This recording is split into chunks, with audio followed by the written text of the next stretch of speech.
I think your brand story is extremely important, especially in today's world with like how big social media is. You want people to like see your brand and understand what you do, who you serve, the problem you solve for people, and then the outcome that's provided by that. And I feel like our social media does a pretty good job. And our logo alone, you can kind of see it and get a general idea of what we do.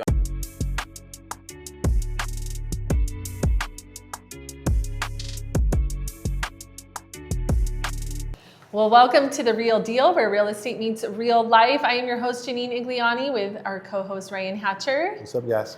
And this is actually episode 79, and our guest today is Dallin with Flamingo Pools, and I'm going to read you just a little blurb about Dallin. So Dallin started his pool cleaning business 6 years ago when he was 21 with no money, just a pole, a net, and a brush. By spending as much time on the business versus in it, you've been able to grow to 7 figures in yearly revenue with 15 plus employees.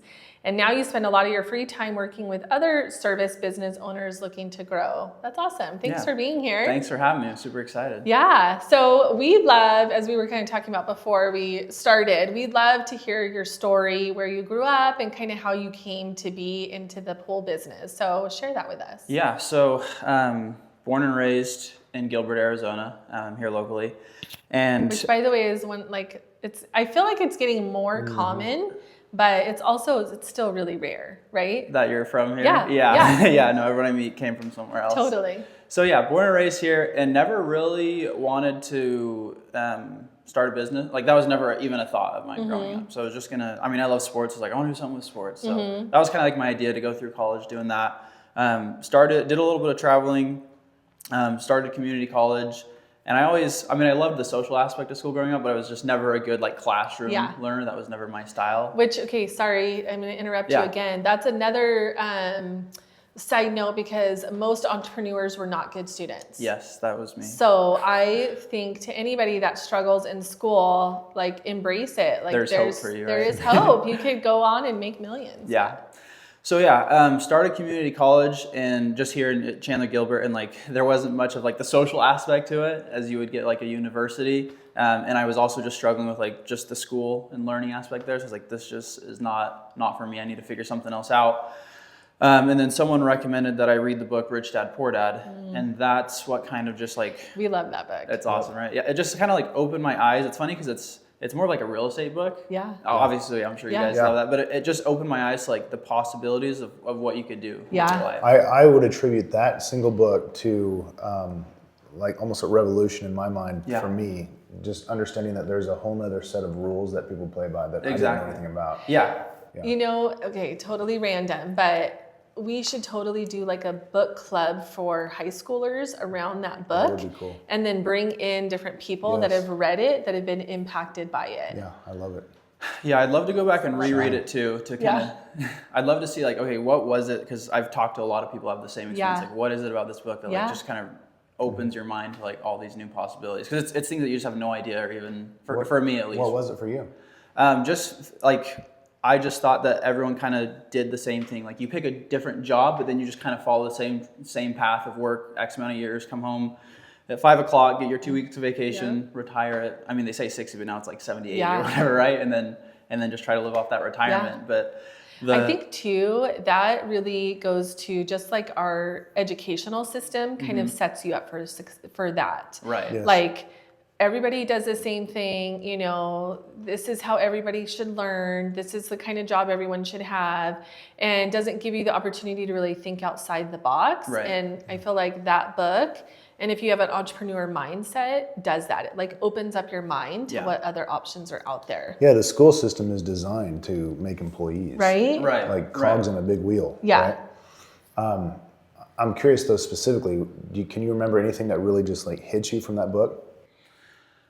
That's a good question. I mean, because I'm trying to remember. Well, I'll tell you for me. Like the cash flow quadrant, just the mentioning of that and learning because he highlights that, but then he has another book about that. Yeah, I was going to say that book is really good as well. But just understanding that 95% of the wealth is held by 5% of the people in our country. Yeah. So, you know, and then seeing which side the E's and the S's are versus the B's and the I's and what those mean. Right. Like it was eye-opening for me. I had no idea. Yeah. I think along with that is just, I can't remember a specific quote, but just like the idea of freedom that book presents, of like, oh, I can have freedom of time, freedom of, choice, do what I want, do it where I want, do it how I want, which I never really thought was much of an option growing up. So just yesterday, this came up with my 18-year-old. So we were talking, he had his first day on the glass and cleaning windows. Oh, nice. And we were talking about his hourly wage.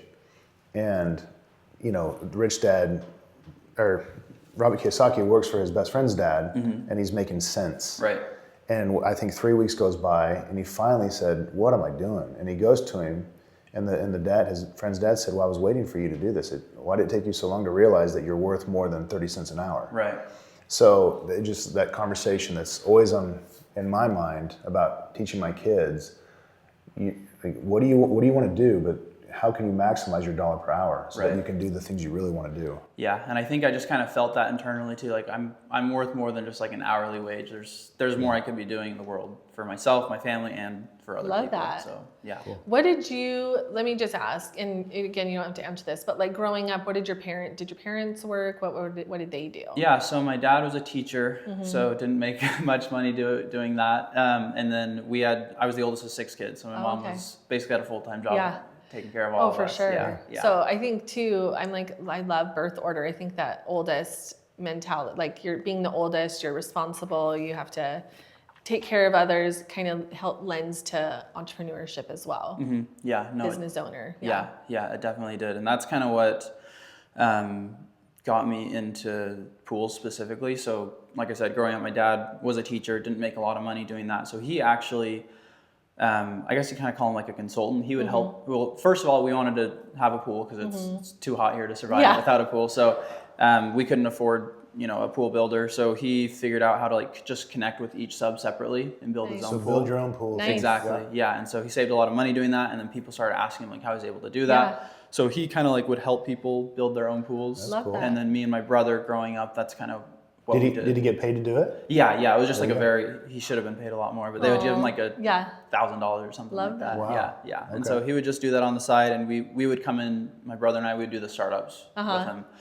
And that was kind of like what I did growing up to make some extra money on the side. So that was like pretty much my only work experience growing up until when I was in community college. I had hopped around a couple other jobs too. And that was the other thing. I was like, I'm not really good at being an employee. Yeah. That's what I was realizing as well. And so I was like, I need to start a business. And that's all I knew at the time. And I thought I knew a lot about pools just because I had like done that. Turns out I really didn't at the time, but I was like, well, I know something about pools. And I also know that like almost everyone has a pool in their backyard. Yeah. How did you discover you didn't know very much? I decided to work for someone for 6 months just to like, in my mind, like brush up on things, but it was more like, I gotta like really learn this stuff. Cause I didn't want to, offer a service to customers that I couldn't fulfill the way I wanted to. So, which that's a whole lesson in and of itself of like finding someone that's doing it and doing it well and learning from them, like a mentor or whatever, an apprenticeship. I think that is so undervalued in today's world, but that is so valuable. Even if it means you don't make very much money while you do it. Right. Like you're learning. Yeah. That's huge. And there's a cost of education. For sure. And it's like, because I could go to school and pay for an education, or I can, even if it's a smaller amount, like I can get paid. And it was motivating making that money, because like this is not just like my hourly wage for the rest of my life. This is like going towards a step. Yeah, it's just a step. So very good. Yeah, that was kind of like the start of things.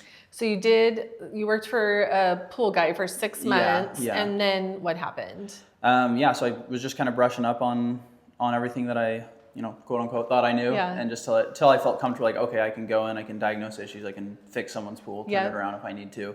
And from a very basic level, like at this point, I still didn't know like all the repairs and everything. It was more just like, you're talking about like pool equipment mostly, right? Yeah. So can I service a pool? Chemistry? Can I make sure it stays blue, stays clear? If there's algae, can I get rid of it, essentially? And then at the same time, I was getting married and quit that job and started my business. So like I said, in that little bio, I didn't really have much money. So I bought a pole, a net, and a brush. Where'd you buy them from? Like Leslie's. Okay. Yeah, so like $50 or something for that. And then, so my dad had built all these pools, right, for people in the past. He had a list of probably a couple hundred people he'd worked with over the last like 20 years. And so your dad's a little bit of an entrepreneur. Yeah. yeah, so it's funny. like, So right? because you asked about that, and I forgot I was going to mention, because growing up they were very encouraging to like go to school, get a job, like this is important, do all this. And then kind of around the same time that I read Rich Dad Poor Dad and started thinking that way, my parents did as well. So now they're like, nice. they've done like a 180 on like their thoughts on like the school program and college and all that. I'm the same way. Yeah. But growing up, it was completely different. Yeah. So yeah, my dad is a business owner now as well. But and I don't know, cool. at least growing up, we never looked at that as like running a business. It was more just like this little side thing that he did for In fun. what industry is he in? So he does leadership development. Okay. Oh, Yeah, I so love he was that. doing it for a company, for PayPal actually, Yeah. and then now he's doing it on his own. Love Awesome. that. Yeah. Very cool. Sorry, where were we? No, you were just saying where you you bought got your married. equipment. Yeah. Bought the equipment, was getting married, the email list. Yeah, so we had like a couple hundred people. Sent out this email. In my head, I was like, oh, we'll probably get like 50, 100 people wanting to sign up. I got like 2 responses. One was my grandma, one was Nice. and one was my future in-laws, and then my parents. Oh, so funny. those were my 3 pools that That's awesome. I got started with, and that was just my little route. And I was like, I'm actually glad that happened, because it was like, okay, I need to like figure out how to make this work. Right. It wasn't too easy. Right. So what'd you do? So I was like, well, only thing I knew how to do at the time was knock doors, because I'd done a little bit of that in the past. I was like, okay, I'm going to spend a lot of my time knocking doors, and then the rest of my time I'm just gonna like research sales and marketing. Like, how can I figure out how to grow the business? Love it. And we started door knocking as well, so Nice. we love that. Yeah. That's how we built our business. Yeah. It's not It is all, like old fashioned, Right. but like so effective. for sure. And I think people today underestimate the power of door knocking, and they also don't want the rejection. And I think too, people think, oh my gosh, people are going to be mean and they're going to slam doors in my face. And thankfully here in Arizona, it's actually not really like that. Yeah, of course you'll get that every once in a while. Right. For the most part, people are really nice and they actually really respect that hustle. Yeah, Especially when it's hot. especially when it's hot, especially when you're the owner of the business, Right? doing it. And you're like, hey, I just started this business. Yeah. Just you know. I love it. Yeah. Yeah. And the younger you are, I think it helps too. Yeah. Because it's a respect thing. Right. Yeah. So I didn't get much like hate or door slam in my face. And Good for you. It's great, because if you can learn how to like door knock, then there's never an excuse to For not sure. know what to do. 100%. Like if I don't have work, I can always go knock some doors. I say that all the time, Yeah. Dallin, that if I was desperate for business, 100% I would go knock the doors. Yeah. Because it puts you at the right place at the right time in front of people. Right. Face And- to face. Yeah, that face-to-face is so powerful. People want to work with people that they can connect with. And I've had it where we've gotten business simply because we showed up at someone's door. And they're like, oh, we tried to sell 6 months ago. We couldn't sell. We pulled it. Yeah, let's give you a try, right? Exactly. Or, oh, yeah, I have been needing to clean my pool, right? Like, Yeah.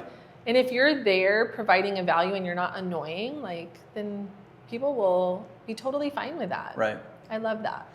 Yeah. So started knocking doors until I could build up like a little bit of a route, and then just again, I didn't have money to like invest into like Facebook ads and Google ads and all this stuff, but I was just Did you have a brand at that point? I did, yeah. Okay. So that was kind of when I was working the other job.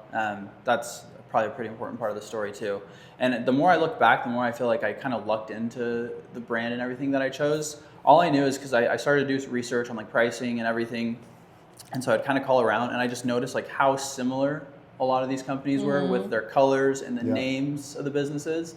And I would like call a few, and I would forget which ones I'd called and hadn't called, because they all seemed so similar. So I was like, I'm like putting myself in the customer's shoes. If I'm calling, getting quotes, like I need to figure out how to stand out and be a little bit different. And so I was trying to think of something that was like kind of trendy at the time, and something that would pop, and like those big flamingo floats that people have in their pools. We had one in our pool, so I was like, that would be great, and it would allow us to do like pink for a big color, which is a lot different than the blue that you see for most pool companies. So I was like, oh, that could help us stand out. And then looking back, a term that I've heard a lot that I feel like I kind of just lucked into is like brand association, where people are out like having a pool party, they see their flamingo float, and subconsciously they like attach that to us being the ones that have, you know, given them that experience. Because even when I heard it for the first time, I thought, have I heard of that before? Yeah. And I haven't, I'm sure, but Right. it's that association. No, I would get that all the time. Like, oh yeah, like you guys been around for a while, right? Or something like that. It's like, no, it's my third month in Yeah, business. sure, yeah. Yeah. Don't tell That's them that. cool. Right. No, Oh, but I would get that all the time, and still to this day, like, oh yeah, I think cool. we had you guys. Do you give the flamingo pool floaties away? as We gifts? have the little mini ones that That's we'll give cool. out to I clients, love because they have the ones that you can put your drink in Yeah. as well. That's cool. Yeah. Yeah, That's and we'll do awesome. giveaways here and there, and we'll typically throw in the Yeah. the big flow with it as well. So yeah, I was like, if I'm gonna, and then later on, it's really helped too. Like especially if we're running ads. I don't know if you've noticed, but like if you click on one ad, Facebook will start sending you like multiple ads from similar companies. So if someone's getting 10 ads for pool companies, like I really need to make sure that I'm standing out and being different. And so the bright pink, the pink trucks, the pink flamingos definitely helps us stick out a little bit more on That's the a whole advertising now lesson as well. in branding, right? Is like being unique, standing out, being consistent. Yeah, I love that. Yeah, for sure. So that, I feel like that really helped me as well as I began to just kind of spread the word and get my name out there and just start networking. Yeah. And that was kind of the foundation to everything. So you started with door knocking. What does it look like today? How do you market today? Yeah, so I'm really big on just being like spread out as much as possible. So that way I'm not relying on just one marketing source, that if something changes, if an algorithm changes, I'm not like losing all my clients from that. So I try to just be smart. Try to be as balanced as possible. We've got sales reps now, and so they're the ones kind of doing like the boots on the ground, kind of door knocking, prospecting. Nice. Whether it's B2C or B2B. Yeah. I'm big on just like networking in general. Yeah. Something that we still do to this day, but that really helped me grow in the beginning. I call it just having like power partners or other businesses that share the same target audience as you, that you can just send referrals back and forth. So for me, starting off was like, okay, who knows my clients? Like who's already working with my clients? Who do my clients trust so that they can just send them to me and they're going to want to do business with me right away? So what types of companies would that be? So that was what I was trying to figure out. Yeah. So the first thing that came to mind is like a landscaper, because my target audience is like families who are, who own homes, very busy, kids, school, sports, after school activities, and they value their time in doing those things. And so they don't have time to like worry about their pool, right? Typically those people also have a yard, and if they value their time away from cleaning the pool, they probably value it similarly with their yard. So it's like, okay, if I can get a hold of some higher end landscapers and any of their clients that have pools, if they can refer them my way, I can offer them some sort of like incentive to get started. They're already going to like have that trust built in because they trust their landscaper. And so that's kind of one of the things I started doing right at first as well. I just called every landscaper I could find, tried to meet up for lunch with them just to introduce myself. Obviously, most people kind of didn't want to with a 21-year-old kid. But yeah, I got a couple that were like super interested in the idea of it. And I had one, like a couple that all helped, but like one in particular, I offered to clean his pool for free as well. Nice. Just so he could like experience it and not feel like he was sending referrals just for like the financial He has to have that trust. I think that's like such a key thing. Like when our, so Ian's our real estate photographer, but the photographer that we worked with before Ian, the way he found me was he sent me exterior listing photos of one of my listings for free. And that was his in to connect with me. And I really liked what he did. Yeah. And I think too many people want your business and they ask, they don't give anything. Exactly. It's like, no, start by giving something and then the business will come. Yeah. So people want to, when you give them something or you show that you're there to support them, there's just something innate in all of us that we naturally want to give back. For sure. So I think that's so key that you did that. Yeah, because that's a big reason. It also helps you just stand out because like a ton of people are asking, right? But if that one person gives, it's like, okay, 100%. This person's different. Yeah. And then it also just gives them the confidence that, okay, not only is this person like giving, but he's giving like a very good service. And I want my clients to experience this as well. Totally. I love that. So we had a landscaper that like just multiple accounts a week he was just sending over, and I kind of just like blew up in a couple of months and doubled business within the first like 6 months to a year by doing that. That's amazing. Yeah. Are you still in relationship with this landscaper? No, he ended up selling. Oh, okay. And so now we've got, obviously we do that with a lot of home, like landscaper is our favorite, but a lot of home services, it's a very similar idea. But yeah, I'm big on just like networking, meeting new people. Yeah. And it's just a great way to organically grow the business. I love that. But yeah, so I'm big on, I like to have a balance as well between like paid and organic. Yeah. I think they're both important. Yep. So we do a lot of like online presence, SEO, blog posts, social media. I'm really, really big on social media. Who does that for you? Is that something you do? I used to, but now we've got a team handling all that. I'll go out and like record content like once a month, and then they'll just edit it, cut it up, and post it. So do you have like a social media team as well? Yeah. Okay. Yeah. That's awesome. Yeah, so people are like, how are you posting 3 times a day? I'm like, it's not me. I wouldn't have time to do all this now. But yeah, it started off just me, and I had to learn, you know, the ins and outs of social media because on a personal level, like I'm not a big fan of social media. Yes, I think it's I am right a big there waste with of you. time, but I am from right there with you. From a business perspective, it's awesome. Helpful. Yeah. Today's episode is sponsored by Eco Roofing. Eco is led by a 3rd-generation Arizona roofer who is also the president of the Arizona Roofing Contractors Association. They offer free estimates and the best warranties in the states for shingle and tile roofs. They love giving back to their community and will always be here to serve you. I say that it's like a necessary evil, right? And with everybody on social media, it's like you have to. If you have a business, you have to be there. And I think any company that, as they get bigger, starts to recognize, like, I need to have somebody that's dedicated to that on my team. Right. Because it is a full-time job. Yeah. And for people like us that are business owners, we're not thinking of social media postings, right? We're thinking of running our business. Yep. So it's huge. Well, and people say that it's free. It is, but it's not. Right. Like there's a cost, right? Either we have to learn how to do it and take the time to do it, or we have to hire somebody to help us do it, right? So it's not free. Yeah. It's either costing your time or you're paying someone else to do it. But yeah, no, it's a great way. And what I love about social media and quote unquote organic marketing is it's there forever. Like I can put a post up there and pin it, and you know, 2 or 3 years from now, people can still see that, and I can get clients from that. Whereas if I'm running paid ads, like I love that. It's great for, you know, scaling. But as soon as I stop giving Facebook my money, the ads go away, and like I never get clients from those ads again. You had said this earlier, which I think is really important, is not just being committed or all in on one platform, right? Because when TikTok, when that whole thing, everybody was freaking out, some people, that was like their only, and they were freaking out. It's like, oh my gosh, you have no control over this platform, and that's your only source of business. So having a variety of ways that you can get clients and attract clients is really important. What would you say is your mix of, like, where does your business come from? Social media is a big one. Just like our online presence, so just like reviews and blog posts make us like rank pretty high. We've invested a lot of money into that as well. Facebook ads do pretty good for us.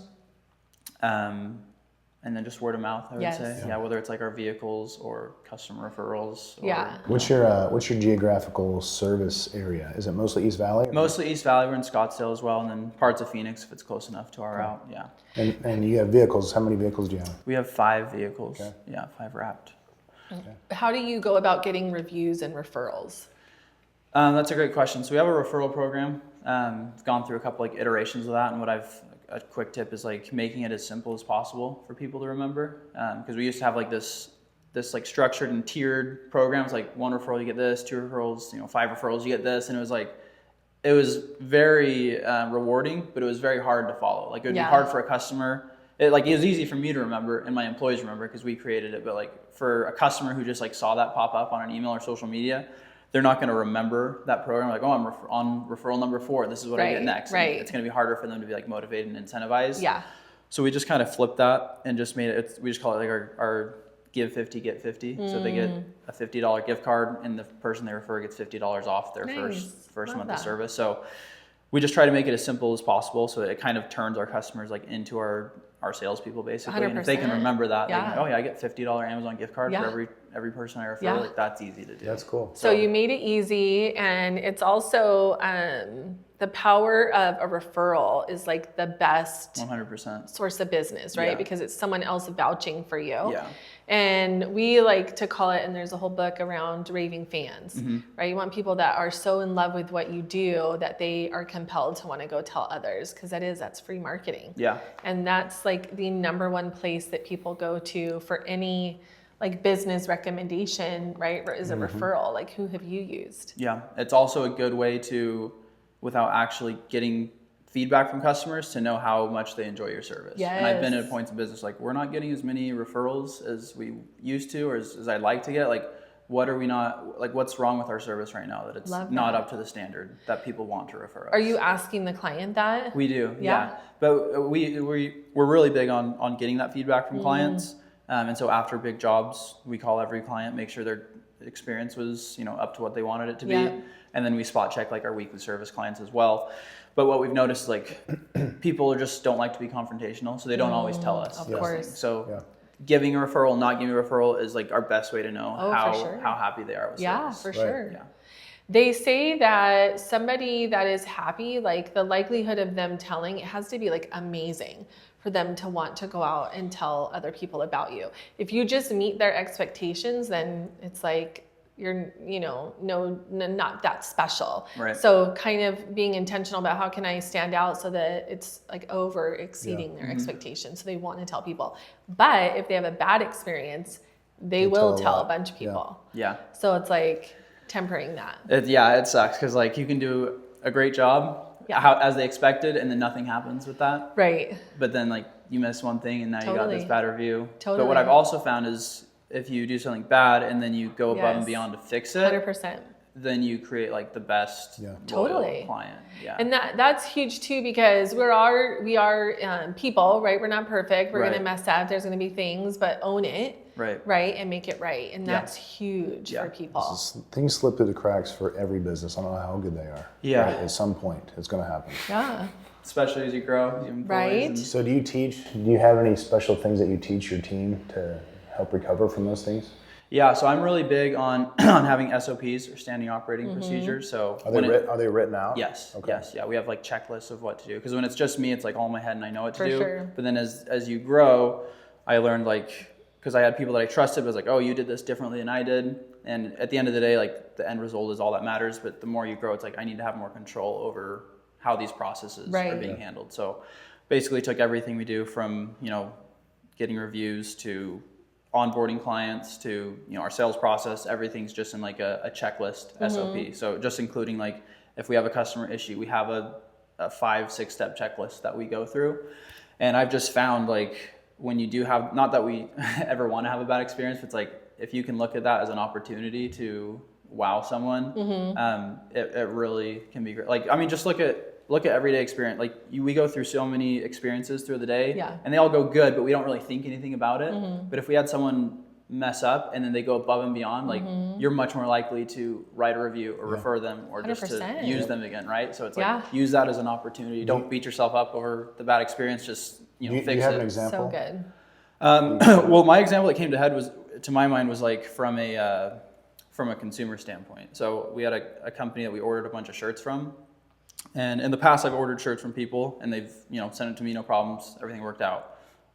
Didn't write a review or anything for them, but didn't refer them or anything either. Then I had another company that we ordered like a ton of shirts in bulk. We were trying to get them to last for the whole year.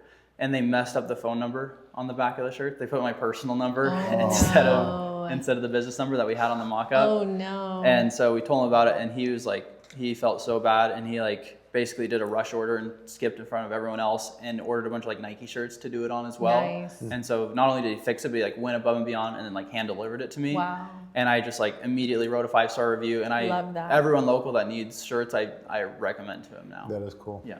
Awesome. That's huge, and it started because he made a mistake. Right. Yeah. That's like my story that I shared on social media that like people loved. A realtor kept the key out of the lock, didn't put it back in the lockbox. Before you, yeah. And so when the next showing went, there was no key in there. Anyways, called that agent. He was like, I'm so sorry. He sent his locksmith over because he didn't know where the key was, had it taken care of. And I went and wrote him a review just as a thank you, right? And then he coincidentally wrote me one. I didn't even ask for it. It was so awesome.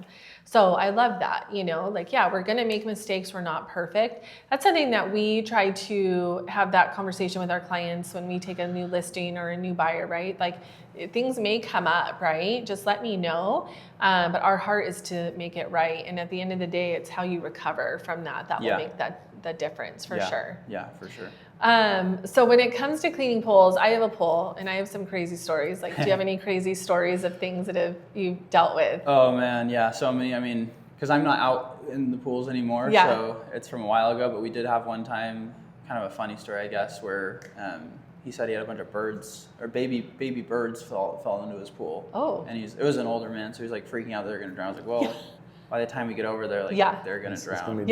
And so, but he was insistent, so we went and checked it out. It was a duck, and I don't know if she had just hatched him, but all her baby ducks were just like falling around in the pool, and they couldn't get out. Yeah, they couldn't get out of the pool. They were like Little, just born. little. Yeah, and so the mama duck's just like swimming in circles around the pool, and they're all just following her.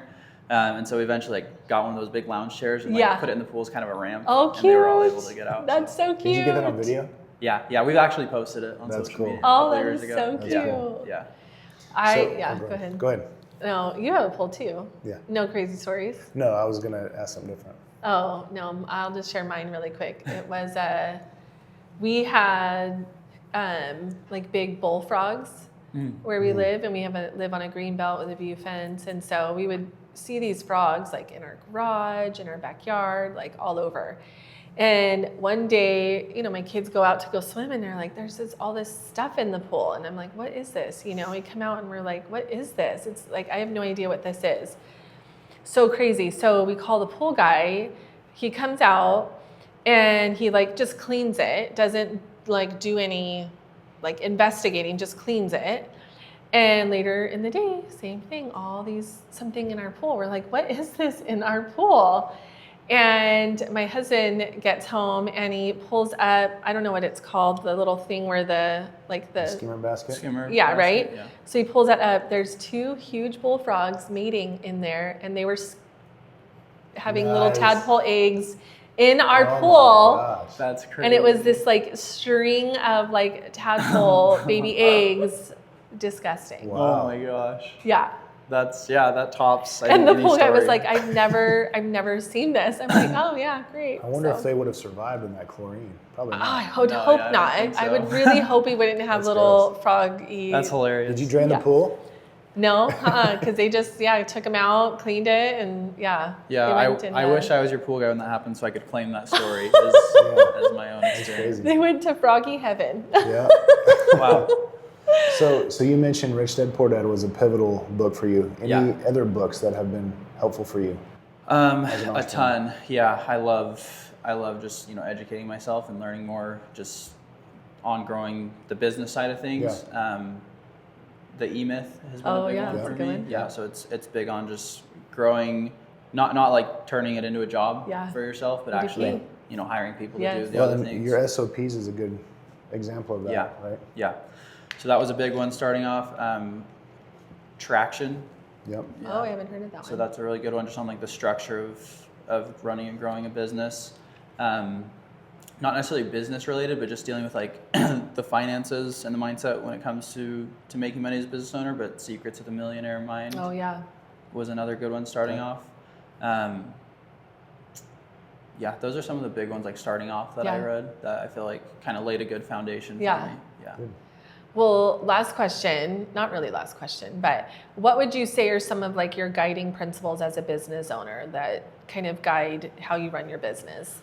Yeah, that's a great question. I know we've touched on marketing. That's a big thing for me. So like, I think your brand story is extremely important, especially in today's world with like how big social media is. For sure. You want people to like see your brand and understand what you do, Love that. who you serve, the problem you solve for people, and then the outcome that's provided by that. And I feel like our social media does a pretty good job. And our logo alone, you can kind of see it and get a general idea of what we do. That. I think people really undervalue the aspect of a good brand. Yeah, for sure. I know a local business owner who just sold his business for a lot more than what he probably should have made because of the brand. 100%. So that's why one of the reasons why we are so brand centric. Yeah. It's like at the center of everything we do. Yeah, and I think newer business owners are like catching on to that because they're born and raised in kind of this social media environment. But like anyone that's ran a business for a while, if you need like a refresh on your brand, I think it's definitely worth whatever investment that is, so people kind of understand that. I think way too many business owners just get on clip art and try to come up with some quick logo just to be quick and cheap. Yep. And that's a mistake. Yep. Or now what I'm seeing too is like, and maybe I recognize this because I do utilize AI a lot, but like I see people using these AI logos and it's like so easy to tell that this was like AI generated. But to like actually spend some time to come up with like a unique logo that represents you and your brand, I think is super valuable. Speaking of AI, what do you do? Like, how do you use it? So I'm glad you mentioned that because I did say I like it, but I also have a love-hate relationship with AI. I think it's great for, like, if I have an idea and I need it to like expand on that Flesh it idea, out, it's great for that. Or if I like am just stuck and I need an idea that I can flesh out on my own, like it can help me brainstorm. Yeah. But I'm not a big fan of it taking over like customer service. Yeah. I always try to put myself in the customer's shoes when I'm trying to decide if I should do something for my business, because I had the opportunity to have like an AI assistant take phone calls for new leads. Yeah. And so I just took a step back and was like, okay, I hate every time I try to call someone and I'm trying to talk to a person and 100%. It's just this AI agent. Yeah. Who knows? Maybe one day it'll get to a point where they're so good that it's the same. But as of now, like, it's not a great experience. Yes. I got a call the other day from some company, and it was I could tell, but it was very hard to tell. Yeah. I was absolutely impressed. I wasn't interested in the business, so I ended up cutting it down. But I thought, wow, we're getting there. Yeah, no, it was crazy. They probably will get there, but as of now, I think nothing really just beats like that human touch. And as more people start doing that, I think it can really help you stand out by having that that human touch. Right. So we invest into a team. I could make a lot more money personally if I was trying to take every call, or if I had an AI agent take those calls. But I invest into people who excel when it comes to customer service, so that we can handle those situations. So love that. But yeah, I mean, AI is definitely helpful when it comes to just like ideas. I feel like So you mentioned employees.